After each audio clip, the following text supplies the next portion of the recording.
Mesdames et messieurs, bonjour et bienvenue dans le 6h30, le tout premier point d'information de l'année 2021. Dans son adresse à la nation, le président de la République s'est félicité de la reprise du dialogue politique et de ses résultats satisfaisants. Des résultats qui augurent des lendemains meilleurs pour notre pays. Je vous propose d'écouter un extrait de son adresse à la nation. Je voudrais réaffirmer mon engagement à créer les conditions pour la mise en œuvre réussie de notre ambitieux programme de développement intitulé « Une Côte d'Ivoire solidaire » qui place chaque Ivoirienne et chaque Ivoirien au cœur de l'action de l'État. Au cours de ce nouveau mandat, la priorité sera donnée à la consolidation du triptyque paix, sécurité, cohésion, à travers le renforcement de nos institutions, de la justice, de la réconciliation nationale et la culture du vivre ensemble. J'attache du prix au dialogue. C'est l'un des héritages les plus précieux que nous a légué le père de la nation ivoirienne, le président Félix Houphouët-Boigny, à qui je voudrais à nouveau rendre hommage.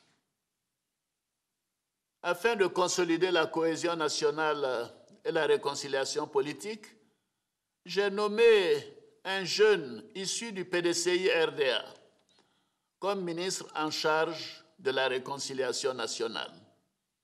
J'ai aussi instruit le Premier ministre Ahmed Bakayoko de relancer le dialogue politique avec l'opposition et la société civile. Les discussions se sont déroulées du 21 au 29 décembre dernier en vue de la préparation des prochaines élections législatives qui doivent avoir lieu impérativement au mois de mars 2021. Je salue l'adhésion de toutes les parties concernées à ce processus, qui a enregistré la participation de tous les partis et groupements politiques, ainsi que de la société civile.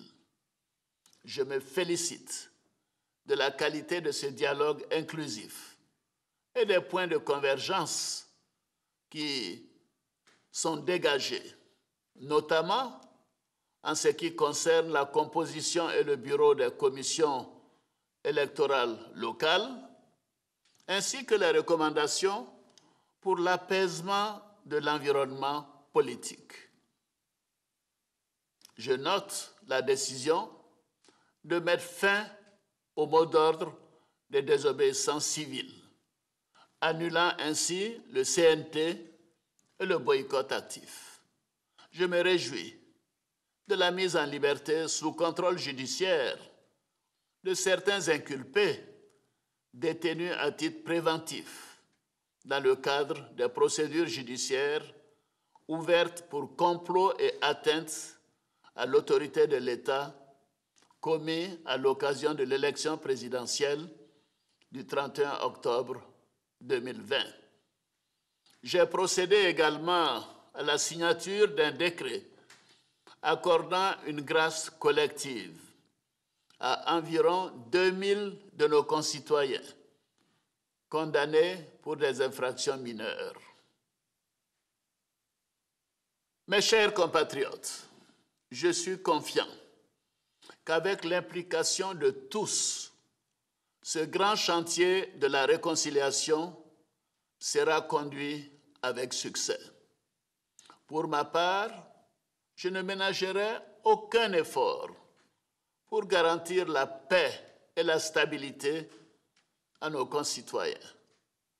Nous devons continuer sans relâche à rassembler toutes les filles et tous les fils de notre beau pays, à intensifier toutes nos actions en faveur du pardon et de la concorde nationale, dans la justice et le respect des droits et devoirs de chacun.